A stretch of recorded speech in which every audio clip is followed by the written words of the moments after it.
Então, gente, hoje eu vou falar sobre persuasão, né? É, linguagem corporal. Na verdade, vocês podem se perguntar, pô, o Maurício está colocando esses troços que tem a ver com telepatia. Não, é telepatia também, certo? Telepatia é porque você está se comunicando com gestos, seu corpo está comunicando, né? A diferença é que uma telepatia é transmitir pensamentos e captar pensamentos, né? Emitir, né? E receber. Emissor e receptor. Telepatia você recebe, ainda que inconscientemente, e também emite, né? A diferença é que isso, na persuasão, né, na linguagem corporal, é uma telepatia presencial, né? Porque você está transmitindo o que você quer através da sua linguagem corporal ou através de palavras de persuasão, né? Então, eu vou falar algo sobre persuasão, porque você tem uma diferença: convencer e persuadir, né? Então, muitas pessoas acreditam que convencer e persuadir são a mesma coisa. Entretanto, não é verdade. Para começarmos a sua jornada, eu gostaria de dizer que a palavra persuasão vem do latim persuadere, que significa aconselhar, né? E pode ser definida como a arte de apresentar argumentos apelando para a emoção do interlocutor com o objetivo de conseguir sua adesão. Persuasão é uma estratégia de comunicação que consiste em utilizar recursos lógicos, racionais ou simbólicos, né, para induzir alguém a aceitar uma ideia, uma atitude ou realizar uma ação. Comandar a pessoa, né? É o emprego de argumentos legítimos ou não, com o propósito de conseguir que outros indivíduos adotem certas linhas de conduta, teorias ou crenças que você queira. Já a palavra convencer, convincere, né? Vencer o opositor. Seria tecnicamente dissuadir o público, o cara, a pessoa, com provas lógicas, indutivas, exemplos ou dedutivas, argumentação, através da argumentação, tipo um debate, você provar que você está certo e a pessoa está errado. Isso é diferente, né? Por mais que você convença, não significa que ela vai seguir a sua lógica, né? Ela pode, então você está convencendo ela, convencendo que a lógica dela não é a certa, e sim a sua. Agora, persuasão, você você faz a pessoa com que faça, faz com que a pessoa faça o que você queira, sem ela perceber, certo? Então, há dois grandes campos estratégicos: o do convencimento, que lida com fatos, informações e esclarecimentos, e o da persuasão, que gerencia emoções e relacionamentos, né?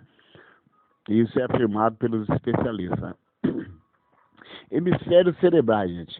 Após conhecer a diferença básica, né? Isso é o básico que eu estou falando, entre persuasão e convencimento, né? Vamos descobrir agora, né? Vou colocar aqui como uma age em nós, e para isso falar um pouco de neuroanatomia. Neuroanatomia, né? Nosso cérebro é dividido em duas partes, e cada uma delas possui uma função, né?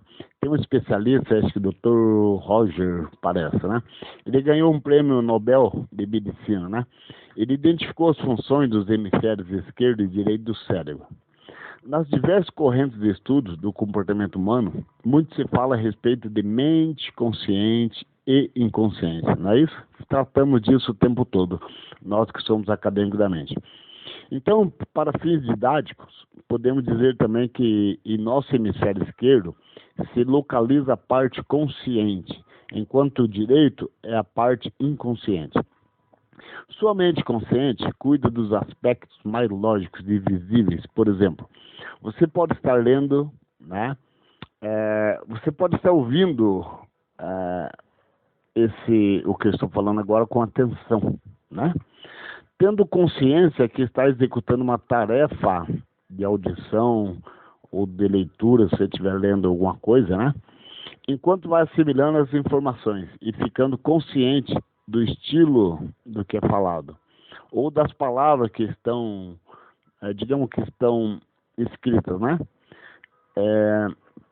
A sua percepção está ocorrendo em um nível consciente, ou seja, seu hemisfério esquerdo que está processando essas informações.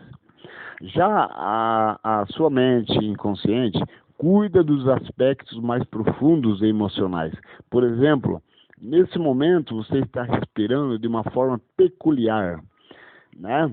Mas até você ouvir o que eu estou falando, não está consciente do como, né? Na PNL, né, fala-se que esse é um padrão inconsciente. Outras coisas, como o som, a imagem das palavras, né, e a entonação das frases também são processadas de forma inconsciente. Uma segunda diferença importante está na grande autonomia e velocidade de processamento da mente inconsciente, em comparação com os processos controlados e lentos da mente consciente, né? A mente consciente, ela tem pessoas que têm mais dificuldade, tanto é que você coloca um texto ou coloca um áudio, elas não entendem direito e vão fazer perguntas no que já estava ali, que está claro, né? Então, ela é mais lenta, né? Agora o inconsciente, como ele não questiona, vai direto, né? Então, a velocidade tem diferença. A velocidade do inconsciente é muito mais rápida, né? Então, de acordo com a compreensão, enquanto os complexos conhecimentos da estrutura gramatical necessários à realização da leitura são processados em velocidades extremamente elevadas, o que faz com que você não chegue a ter a consciência deles, né? Então, outra diferença fundamental para entendermos os processos de persuasão e convencimento está nos estilos de comunicação utilizados por cada um dos dois tipos de mente. A mente inconsciente possui uma linguagem analógica, estruturada em padrões comparativos, é essencialmente metafórica. Uma vez que os termos de comparação não estão concretamente presentes, podemos ter um exemplo disso em nossos sonhos. Não sabemos exatamente quais elementos dos sonhos estão relacionados, e, exceto em casos muito especiais, nem mesmo podemos saber que estamos sonhando, uma vez que não existe o rótulo alertando que isso é um sonho, né? A linguagem da mente consciente é a linguagem digital, ou seja, cada palavra possui um significado mais ou menos específicos. É o tipo de linguagem que permite negar coisas e falar de objetos que não tenham existência real. A mente inconsciente está relacionada com a habilidade do ser humano lidar com a realidade concreta, sendo altamente especializada em tudo o que se relaciona ao contexto, enquanto a mente consciente possui os recursos para o processamento dos fatos da realidade abstrata, com grande especialização em tudo o que se refere à informação. Os processos e funções básicas da mente inconsciente estão autonomicamente, né, relacionados ao córtex direito, quanto às funções da mente consciente, ao córtex esquerdo. A neurociência vem contestando muito esse modelo de representação, mas ele ainda é muito útil para entendermos como o cérebro funciona. Podemos dizer que a persuasão trabalha com a mente inconsciente, enquanto o convencimento com a mente consciente, né? Então, vou falar um pouco do melhor dos processos da mente consciente e da mente inconsciente, né? O lado esquerdo, por exemplo, né? O lado esquerdo, ele é o processamento controlado de 5 a 9 estímulos, em média, ao mesmo tempo, gente, né? Processamento lento, digital, lógica, razão, técnica, raciocínio, matemática, linguagem verbal, análise, método, classificação, estruturação, pormenores e detalhes, né? O lado direito predomina o quê? Processamento automático, processamento de um grande número de estímulos ao mesmo tempo, né? Processamento rápido, imaginação, criatividade, emoção, intuição, visual, artes, pinturas, cores, né? Tem aquelas pessoas que definem arte abstrata, né? Artes, pintura, cores, desenhos e imagem não verbal, formas, percepção espacial, visão de conjunto global, música, rima, ritmo, síntese, sonho, espiritualidade, sensações. É isso que processa o lado direito, é onde que predomina, né? O rapport, gente, rapport é a arte da confiança, o espelhamento, que eu já falei de algo, né?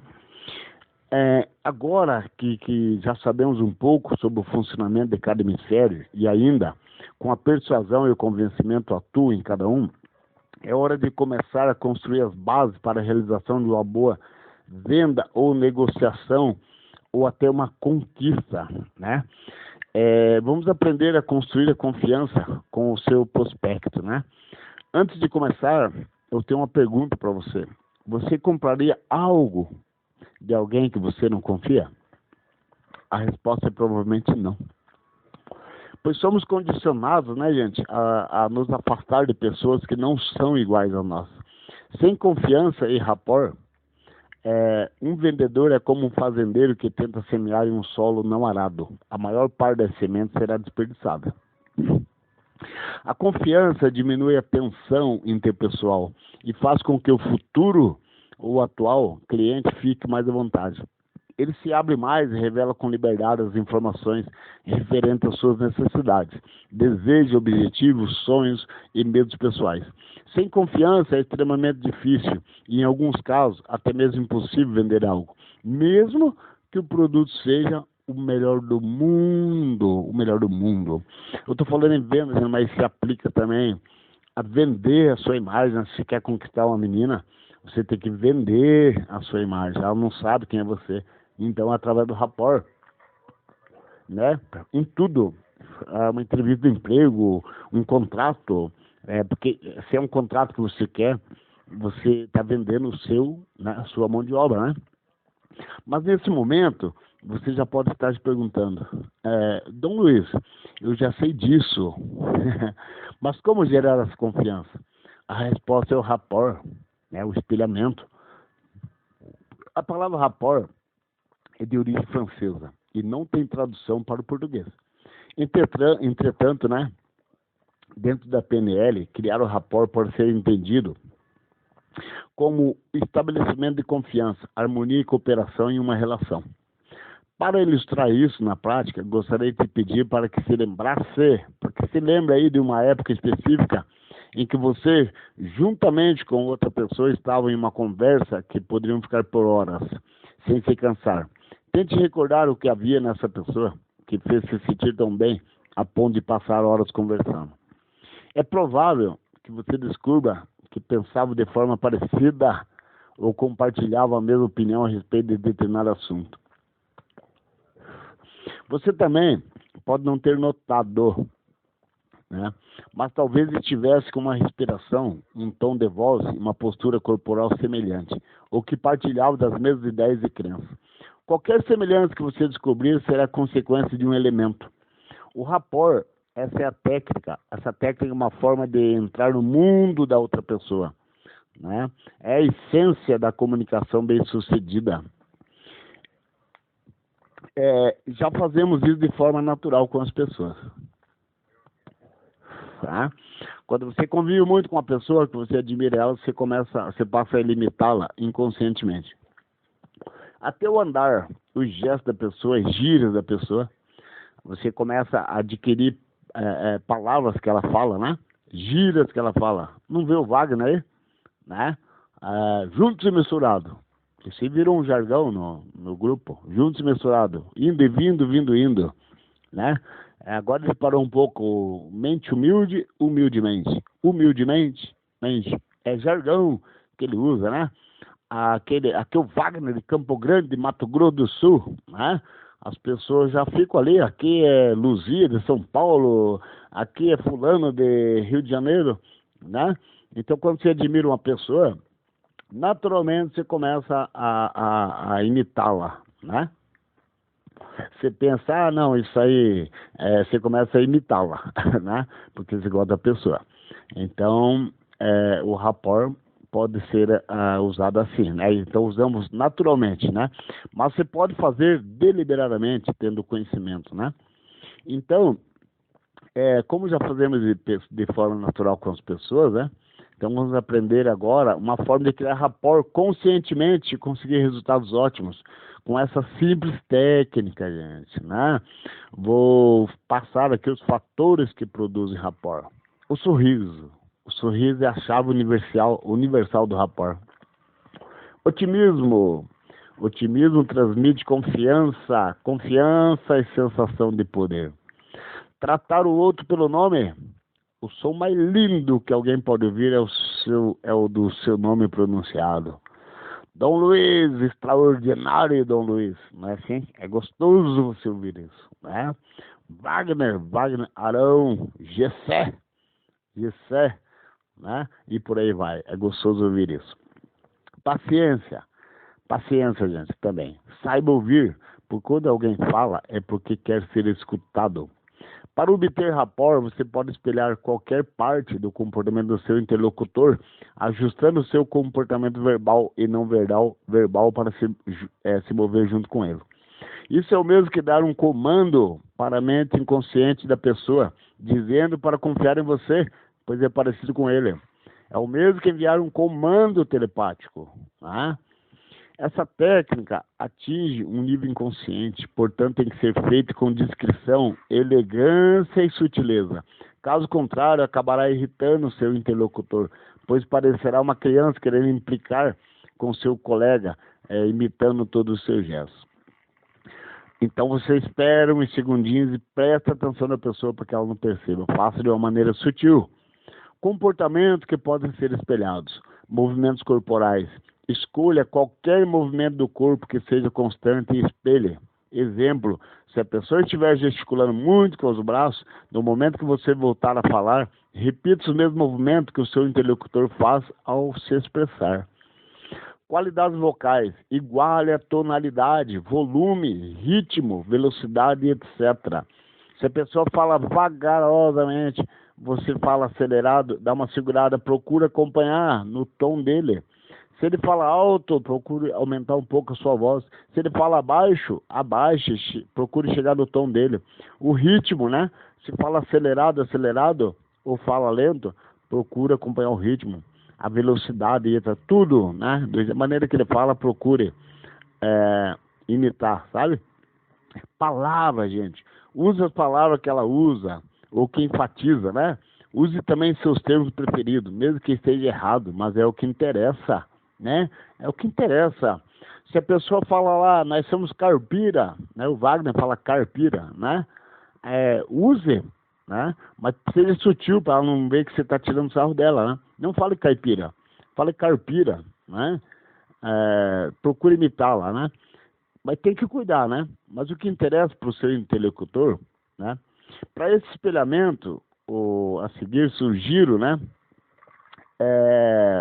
Eu sugiro, assim, respiração, né? Respiração. Iguale sua respiração no mesmo ritmo da respiração da outra pessoa. Tudo é treinamento, gente. Pode achar bem difícil, mas depois passa a ser um processo natural. Né? Iguale. Se ele respira ansioso, procura acelerar a sua respiração. Se ele respira suave, né? Respire também suave.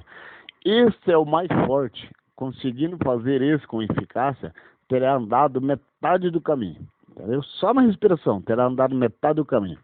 Para ficar mais fácil, descubra qual canal preferencial auditivo, visual ou sinestésico, para saber qual tipo de respiração torácica, abdominal ou intermediária, né, que você deve usar. Para isso você tem que identificar como ele está respirando. Tem que prestar muita atenção.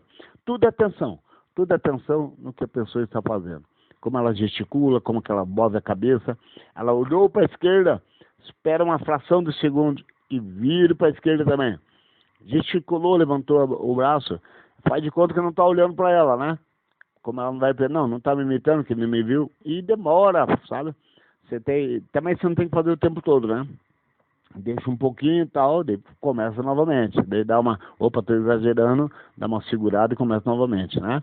Expressões faciais, gente. Levantar as sobrancelhas, apertar os lábios, enrugar o nariz e concordar mexendo a cabeça enquanto a pessoa fala. Né?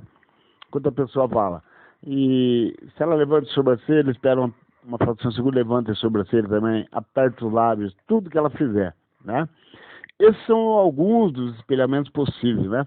Ressalto que sempre faço o espelhamento de forma sutil, para que assim a técnica se torne eficaz. Outra coisa importante a saber é que a base fundamental do rapport é o acompanhamento, ou seja, primeiro acompanhe para depois conduzir. É como uma dança. Primeiro você acompanha o seu par no ritmo da música e logo depois ele é que te acompanhará, né? Em um nível alto de rapport, é possível que a pessoa comece a te espelhar. Nesse momento a pessoa aceita melhor a sua sugestão, a negociação, o chaveco, né? E etc, né? Daqui a pouco ela está tão familiarizada com você que ela inconscientemente começa a te imitar, né? O rapport, gente, é uma técnica fantástica da PNL. E com ela você conseguirá inúmeros benefícios, né? Vou citar alguns, né? É uma das maneiras mais rápidas e eficientes de gerar confiança em um diálogo. Confiamos em pessoas que são parecidas conosco, não é isso? Com isso fica mais fácil sugestionar, persuadir seu interlocutor, seja para vender um produto, chavecar uma guria, um rapaz, ou até mesmo mudar uma crença, né? Mudar uma crença que está lá atrapalhando essa pessoa.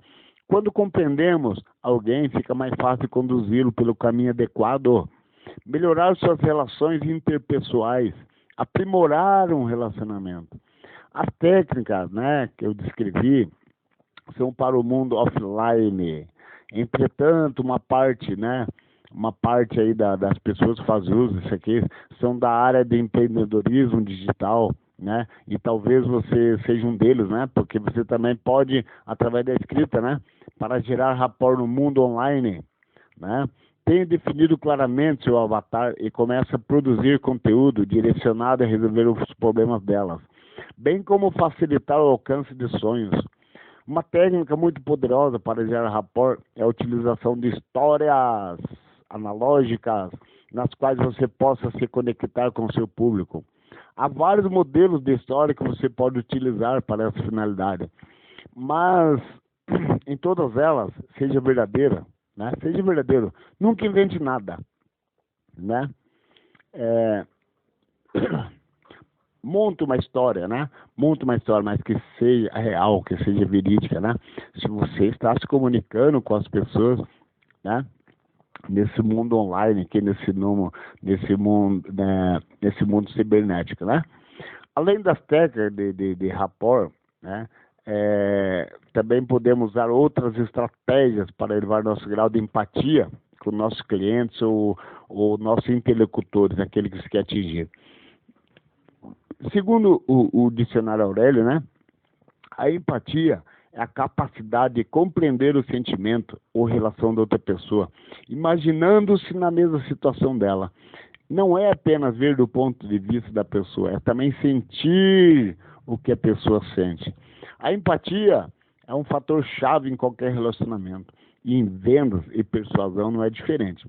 Se você é um líder de equipe e quer que ela tenha saltos em performance, desenvolva essa habilidade. E também, se você quer aumentar suas vendas, você provavelmente já sabe que temos a tendência de confiar e comprar de alguém que de alguma forma é parecido conosco. E ao desenvolvermos nossa empatia, conseguiremos gerar essa confiança de maneira simples e efetiva. O objetivo número 1 de uma organização é ajudar as pessoas a vencer suas dores e os problemas da sua vida, promovendo isso por meio de algum serviço ou produto. Se você é um aspirante a empreendedor de sucesso ou já empreende, precisa ter isso em mente. Sua empresa existe para transformar vidas. Você deve vender uma solução para o problema do seu cliente, não um produto ou serviço. E como vende uma solução? Simples, conhecendo a dor ou problema do seu cliente, ou seja, gerando a empatia. Uma vez que seus potenciais clientes perceberem que você consegue compreendê-los, você estará a um passo de ter um negócio bem sucedido, né? A um passo de ter uma conquista bem sucedida, né? Uma conquista de relacionamento. Para entender a dor ou problema do seu prospecto cliente, há basicamente duas formas. A primeira é você perguntar diretamente para ele. Claro, você vai fazer isso apenas depois de ter tido algum tipo de contato com ele. Fulano, Quais são as principais dificuldades que você tem em relação ao assunto X? E como você se sente por isso? Você pode fazer essa pergunta tanto pessoalmente, né? Caso você tenha algum empreendimento físico ou por e-mail. Caso você tenha negócio no mundo online, né? Outra forma de saber a dor do seu prospecto, cliente, é se você já passou pelo mesmo problema dela, pelo mesmo problema que ele, né? Se caso a resposta seja afirmativa, anote o que você sentiu. O que eu senti quando vivi esse problema? O que eu perdi? Como isso afetou minha vida? Né? Se pergunte, é provável que os sentimentos, perdas e consequências sejam semelhantes. Um bom exemplo disso é o que o grande empresário Jober Chaves, né? Na Universidade de Inglês, faz. Ele era exatamente como o seu prospecto, ou seja, não conseguia falar inglês e perdeu muitas oportunidades profissionais por conta desse problema. Se sentia muito triste e frustrado por essa dificuldade. A maioria das pessoas que também possuem dificuldade em falar inglês passaram ou passam pelas mesmas dificuldades que o Jober passou. Isso faz com que ele crie uma grande empatia, vamos lá, com seus futuros clientes e, consequentemente, fature alto com a venda da solução para essa dor, por esse problema. É muito mais fácil você gerar empatia com alguém pessoalmente ou por telefone. Entretanto, com o crescimento da internet, cada dia mais empreendedores e organizadores estão utilizando a mesma para potencializar o seu faturamento. Mas como criar empatia na internet? Certamente, a maneira mais eficaz é através de vídeos e do e-mail marketing, mas para isso ser eficaz, você deve conhecer a dor do seu prospecto. Primeiro feito, isso pode utilizar o padrão de influência que eu vou falar agora. Sabe ter o problema Y é realmente muito difícil. Você não consegue colocar as perdas que o problema traz e ainda se sente, colocar como a pessoa se sente por ter o problema. Problema Y. Eu mesmo já tinha tentado de tudo para resolver essa dificuldade. Mas por mais que eu tentava, não conseguia. Até que um dia eu aprendi, né? Descreva a sua solução. E depois que eu coloquei em prática, tive que colocar os resultados, né? Explico para a pessoa, passei por isso, tal, daí fiz assim, tá? Exemplo, sabe, não conseguir vender de forma eficaz e consistente é algo realmente difícil. Você não consegue fazer com que o seu produto tenha visibilidade e, consequentemente, perde dinheiro e muitas oportunidades de crescer seu empreendimento. Além disso, você ainda se sente como a pior pessoa do mundo. Faz todo o esforço para conseguir alcançar o tão sonhado resultado e na hora H não consegue. É realmente frustrante. Eu já tinha tentado de tudo para resolver esse problema de vendas, mas por mais que eu tentava, eu nunca conseguia. Até que um dia eu aprendi sobre os padrões de influência e persuasão. Depois que eu coloquei em prática, minhas vendas, meu faturamento triplicaram em um prazo de 2 meses. Esse script, né, por exemplo, né, tem a função de gerar empatia nas primeiras frases e logo em seguida apresenta a solução que você tem ou encontrou para o problema, o que normalmente passa dentro da cabeça do prospecto que tem a mesma dor que você descreve. Nossa, essa pessoa teve o mesmo problema que eu, ela é muito parecida comigo e encontrou uma solução. Se ela conseguiu, eu também posso. Vou conferir como funciona. Claro, você vai utilizar apenas esse script. A função principal dele é gerar a empatia. Logo após, você precisa levar a pessoa da zona do problema para a zona da solução, né? Mas isso é uma coisa que eu falarei um outro dia, né? Outra forma de desenvolver confiança e empatia com o seu público é utilizando a linguagem deles, né? Que eu falarei mais sobre isso, acho que talvez na próxima aula, né? Então, gente, eu deixo aqui para vocês aí e pratique o rapport, ok? Abraço a todos.